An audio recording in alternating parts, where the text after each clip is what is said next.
Oke, assalamualaikum warahmatullahi wabarakatuh. Kembali lagi bersama saya MJ Zidane, mahasiswa Teknik Informatika Universitas Islam Negeri Sultan Syarifah Riau. Pada video kali ini kita akan kembali membahas pada mata kuliah sistem operasi di semester 4. Baiklah, kita akan masuk kepada tema video kali ini, yaitu algoritma penjadwalan CPU. Algoritma penjadwalan CPU pada mata kuliah sistem operasi. Kita masuk, apa itu algoritma penjadwalan pada CPU? Adalah penjadwalan berkaitan dengan permasalahan memutuskan proses mana yang akan dilaksanakan dalam suatu sistem. Proses yang belum mendapat data alokasi dari CPU akan mengantri di ready queue. Algoritma penjadwalan berfungsi untuk menentukan proses manakah yang ada di ready queue yang akan dieksekusi oleh CPU. Kita malah masuk kepada apa saja yang akan kita bahas pada algoritma penjadwalan CPU ini. Itu yang pertama, algoritma FGFS, yaitu First Come First Server, atau bisa disebut juga dengan FIFO, yaitu First In dan First Out. Yang kedua, kita akan membahas algoritma SJF atau Shortest Job Freeze, yang mana Shortest Job Freeze ini terbagi menjadi dua, yaitu preemptive dan non-preemptive. Kita akan masuk kepada yang pertama, yaitu First Come First Server atau FCFS. Algoritma ini merupakan algoritma penjadwalan yang paling sederhana yang digunakan pada CPU. Dia menggunakan algoritma ini, setiap proses yang berada pada status ready dimasukkan ke dalam FCFS queue atau antrian dengan prinsip first in first out sesuai dengan waktu kedatangannya. Proses yang tiba terlebih dahulu yang akan eksekusi. First come first servers jarang digunakan secara mandiri, tapi dikombinasikan dengan skema lain. Misalnya, keputusan berdasarkan prioritas proses. Untuk proses-proses berprioritas, sama diputuskan berdasarkan first in dan first out. Penjadwalan ini terbagi menjadi tiga proses, yaitu baik untuk sistem batch yang sangat jarang berinteraksi dengan pemakai, contohnya aplikasi analisa numerik maupun pembuatan tabel. Yang kedua, sangat tidak baik atau tidak berguna untuk sistem interaktif karena tidak memberi waktu tanggap yang baik. Yang terakhir itu tidak dapat digunakan untuk sistem waktu nyata atau real time application. Kita akan masuk kepada contoh. Berikut ini terdapat proses pada sebuah CPU dengan arrival time AT sebagai berikut dan burst time sebagai berikut. Dan kita di sini akan menggambarkan Gantt chart dan tentukan rata-rata waktu tunggu dengan algoritma yang tadi, yaitu algoritma First Come First Serve. Datanya seperti ini, prosesnya ada 5 dan april time-nya ada dengan 0, 2, 3, 5, 9 dan burst time-nya atau waktu tunggunya yaitu 12, 8, 5, 2, 1. Kita akan menyelesaikannya dengan menggunakan Gantt chart. Pada CPU ada namanya itu request queue, dimana pada di April 10 proses pertama dijalankan. Proses pertama ini akan selesai pada burst time yang ke-12. Maksudnya kita akan masuk kepada proses yang kedua, queue yang kedua, yaitu F2 diproses. Yang selanjutnya queue yang ketiga, F3 yang diproses, dan yang keempat yang pada request queue yang kelima. Di sini dia akan memproses V4, dan pada request queue yang ke-9 di sini akan diproses dengan V5. Dan pada RQSQ yang ke-12, proses satu tadi telah selesai diproses, maka akan masuk antrian yang ke P12, P2, P2, P3, P4, P5. Selanjutnya P2 tadi akan diproses. Selama proses ini pada request queue yang ke-20. Dan hasilnya telah diproses 12 tadi, yang P2 tadi setelah diproses di queue yang ke-20, maka yang akan masuk antrian yaitu P3, P4 dan P5. Setelah P3 diproses pada queue yang ke-25, maka yang selanjutnya akan masuk antrian yaitu P4 dan P5. Dan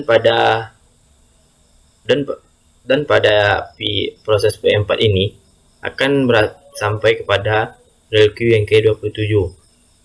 Dan di sini P5 akan dimasuk antrian.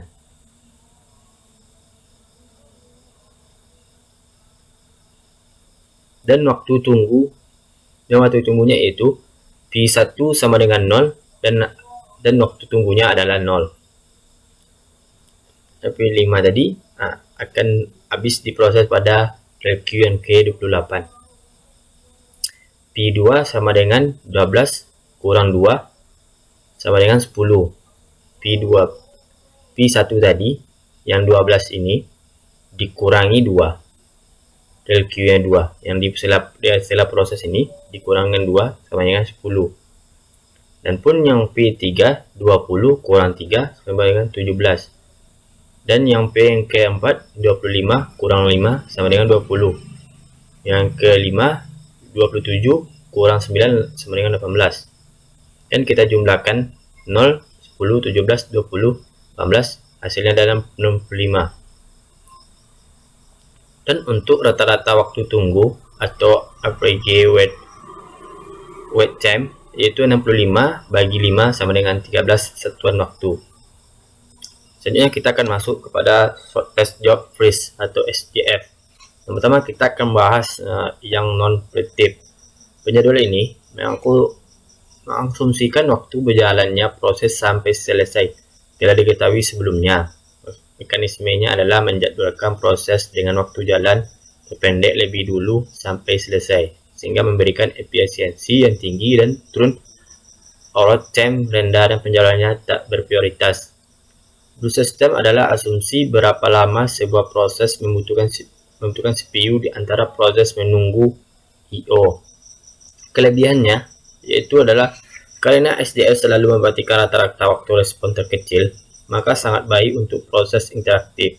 Kekurangannya, masalahnya yang muncul adalah tidak mengetahui ukuran job saat job masuk. Untuk mengetahui ukuran job adalah dengan membuat estimasi berdasarkan kelakuan sebelumnya. Prosesnya tidak datang bersamaan, sehingga penetapannya harus dinamis. Bila kita akan masuk pada contohnya. Berikut ini sama dengan data yang sebelumnya. Kita akan menggambarkan gadget ini dengan menggunakan algoritma SJF non-frame time. Gadgetnya seperti ini. Di sini ada proses menyelesaikan proses P1. Di sini P5, P3 dan P2. Pada rel queue yang 0, P1 bernilai 12, boostem 12 sedang diproses dan masuk ke rel queue yang 2, dimana P2 yang berbustemkan 8 sedang diproses. Yang ketiga itu P3 yang bernilai boostemnya 5. Yang kelima P4 bernilai 2. Dan pada proses rel queue yang ke-9 P5 dengan nilai 1. Dan pada rel queue yang 12 maka akan muncul pada antrian yaitu P2 bernilai 8, masih yang tadi menunggu antrian Dan di sini terdapat yang paling kecil yaitu P5. Setelah itu P5 diproses. Ya, kenapa tidak ada yang satu tadi? Karena satu tadi sudah diproses dan proses tadi nilainya 12, maka tidak ada. Maka yang kecilnya itu P5. Dan pada relkui yang ke-13, P2 masuk antrian dan P3 masuk antrian, dan pada proses ini P4 yang sama dengan bernilai 2 adalah yang terkecil di antara pada proses ini. Selanjutnya pada proses yang keempat, maaf yang saya bikin P5 pula, maaf. Di sini ada relkui 15, P2 masuk antrian, dan yang P yang ketiga itu bernilai kecil di pada urutan antrian ini. Selanjutnya P3 diproses pada relkui yang ke-20, maka P2 masuk antrian, dan P2 maka diproses pada relkui yang ke-28, dan dapatlah waktu tunggunya sebagai berikut. P1 sama dengan 0, maka waktu tunggunya ada 0. P2 20 kurang 2 sama dengan 18. Yang 20 ini dikurang 2 pada sini. Selanjutnya P3 15 kurang 3 sama dengan 12. P4 13 kurang 5 sama dengan 8. P5 12 kurang 9 sama dengan 3, maka hasilnya adalah yaitu 41. Dan untuk rata-rata waktu tunggunya yaitu 41 bagi 5 sama dengan 8,7 satuan waktu. Yang terakhir kita akan masuk itu short test job risk atau STF kembali. Yang sekarang itu kita akan masuk frame tab. Jika ada proses yang sedang dieksekusi oleh CPU dan terdapat proses di ready quit dengan brush-time yang lebih kecil daripada proses yang sedang dieksekusi tersebut, maka proses yang sedang dieksekusi oleh CPU akan digantikan oleh proses yang berada di ready quit tersebut. Frame time STF sering disebut juga sound time remaining time press scrolling.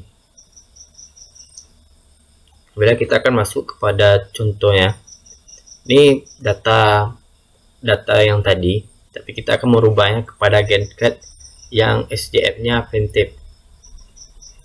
Maka akan kita lakukan penyelesaian dengan menggunakan GetCat seperti ini. Pada relkui 0, P1 yang bernilai 12 tadi sedang diproses, dan setelah diproses masuk kepada relkui yang kedua, maka antrian kedua P2 masuk ke antrian, dan P1 nya tinggal bernilai 10 yang akan diproses, dan masuk pada proses kedua relkui yang ketiga, maka P3 masuk antrian, P3 yang bernilai 5 masuk antrian, dan P2 tadi kurangi 1 ya, dengan masih ada 7 proses,